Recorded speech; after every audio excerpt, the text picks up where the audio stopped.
কোন খেলোয়াড় চলেছেন? প্রথমেই চলেছেন ধনঞ্জয় ওরফে ধনা, প্রথম আঘাত আনার জন্য। দুর্দান্ত প্রধান খেলোয়াড় হিসেবে পরিচিত, খেলোয়াড়ের এই ফুটবল খেলার জন্যই তিনি একটা আলাদা ধনা নামেই বেশি পরিচিত। উনি পুরুলিয়া জেলার সুনাম অর্জন করছেন সেই ধনঞ্জয় ওরফে ধনা, কিন্তু বর্তমানে বয়স অনেকটাই ওনার, তবুও খেলার সঙ্গে ওতপ্রোতভাবে জড়িত হয়েছে। সামনে রয়েছেন দণ্ডপা। শুরু হচ্ছে কিন্তু ঘনা ভাবছেন দণ্ডপা, চলেছেন প্রথম আঘাত আনার জন্য।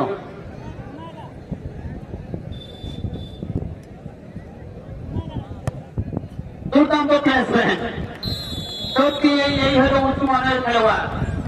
রান আপ নেই, দাঁড়িয়ে দাঁড়িয়ে শট নিলেন। তাই একদমই তাই। গায়ে ঘরে কথা আছে যে পুরনো চালের ভাতে আয়, তো সেই পুরনো চালের ভাতে আয়ের গল্পটাই অভিজ্ঞতাকে বড় বেশি তিন গুণে যাকে আমরা বলি।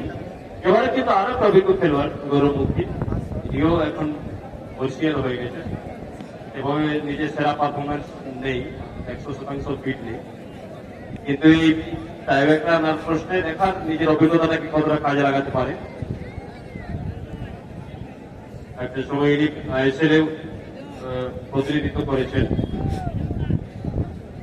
10-12 বছর আগে। এখন সেই অভিজ্ঞতাটাকে কতটা কাজে লাগাতে পারে সেটা আপাতত দেখার।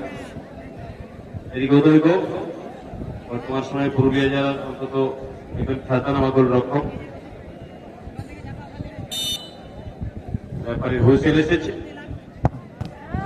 না, এদিকে দিকে পাপানের শর্ট নিতে গিয়ে ধরা পড়ে গেল উদয়ের কাছে। যাই হোক, এক গোলে লিড। ধামাকে ম্যান অফ দ্য টুর্নামেন্ট হয়েছিলেন সেই উদয় ঘোষ, অন্যদিকে যারা ফুসুড়তে ম্যান অফ দ্য টুর্নামেন্ট। দুর্দান্ত গোলরক্ষকের ভূমিকা পালন করে চলেছেন উদয় ঘোষ, লম্বা হাইটের খেলোয়াড়, নিজের উচ্চতাকে কাজে লাগাচ্ছেন, চিপচিপে পাতলা দুর্গার চেহারা, দুর্দান্ত ফিট রয়েছে সেই উদয় ঘোষ রক্ষকের ভূমিকায়। দ্বিতীয় আঘাত আনার জন্য চলেছেন, নিজের অভিজ্ঞতাকে কতটা কাজে লাগাতে পারেন সেটা এখন দেখার বিষয়। চলেছেন গৌরবমুখী, এবং অন্যদিকে গোল করার জন্য চলেছেন দীপক মার্ডি। দীপক মার্ডি 10 নম্বর জার্সি গায়ে দেখতে পাচ্ছেন, দুর্দান্ত প্রতাপ খেলোয়াড়, এবং খেলার মধ্যে তিনি গোল করেছিলেন দীপক।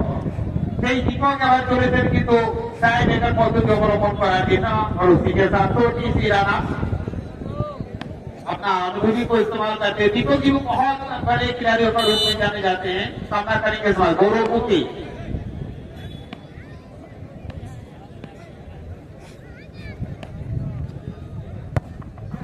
और उसी के साथ आप लोग देख सकते हैं किस तरह ये बहुत ही रफ्तार, बहुत ही ज्यादा रफ्तार लाया गया था गेंदों का ऊपर। गौरव ठाकुर स्कोरी का तरफ से 8 नंबर खिलाड़ी छोटेलाल इस पर सामना करेंगे इस बार उदय गुप्ता।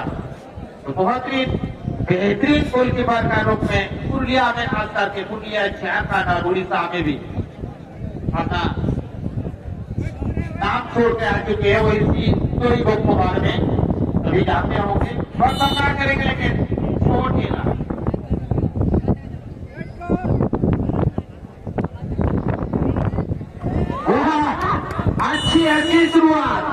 अच्छी शुरुआत, बहुत ज्यादा टाल लाया गया गेंदों को जाने दिया, और उसी के साथ ये पहला गोल दागने का मौका दिया छोटेलाल को। और उसी के साथ ये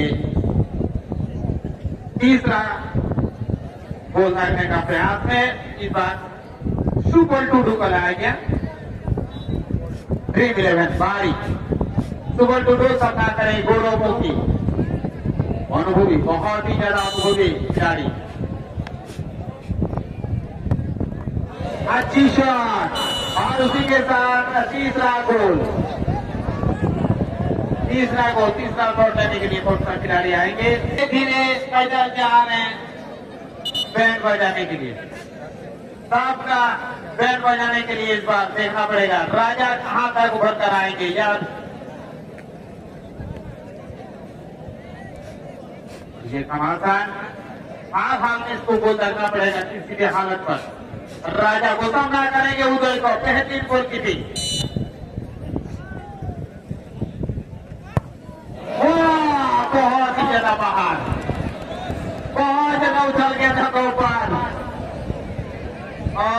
ये कर पाए राजा। जो भी हो, गौरवमुखी अपना भाई के आजमाना चाहते हैं, कम से कम 100 टका रोका जाए कम से कम। और उसी के साथ ये चौथा गोल दागने का दीपंकर सिंह चौहानदार, और इसको अगर गोल दागेंगे तो ये हर हाल में लोग रोकना पड़ेगा। आयसन का खिलाड़ी गौरवमुखी,